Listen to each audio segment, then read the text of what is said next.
আমার কথা না, শ্রমিক ভাইরা বলছে আগে চাঁদা নিত 500 টাকা, এখন চাঁদা দিতে হয় 1000 টাকা। একজন আলেম হিসেবে আমার অ্যানালাইসিস কোরআন হাদিসের মার পেছে, আগে চাঁদা নিত যারা হারামজাদা তারা, বর্তমানে চাঁদা নেই যারা হাড়ে হারামজাদা তারা। এগুলো জানোয়ার, নরপিশাচ, জাহান্নামের কীট, জাতির কলঙ্ক, এগুলো বেঈমান, এরা কোনোদিন মুসলমান হতে পারে না, পারে না, পারে না। আপনার হালাল ইনকাম আপনি দান করবেন, নিজে খাবেন, সন্তানদের খাওয়াবেন। আমাকে চাঁদা দিতে হবে কেন হয়? কারণটা কি? যদি আমাকে চাঁদা দিতে হয় অন্যায় ভাবে, তাহলে আমার মুসলমানই তো থাকে না, কারণ হারামখোর মুসলমান হতে পারে না। সংবিধানের শুরুতে লেখা ছিল বিসমিল্লাহ, বাতিল করা হয়েছে।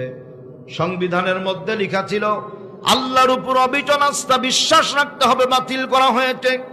ঢাকার মধ্যে স্যার সলিমুল্লাহ মুসলিম হলের মুসলিম কেটে দেওয়া হয়েছে। ঢাকার মধ্যে কাজী নজরুল ইসলাম কলেজের ইসলামকে কেটে দেওয়া হয়েছে। তাহলে আল্লাহর উপর ঈমান কাটে যারা, বিসমিল্লাহকে বাতিল করে যারা, ইসলামকে কেটে দেয় যারা, মুসলিমকে কেটে দেয় যারা, কোরআন হাদিসের মানদণ্ডে জাতীয় বেঈমান তারা।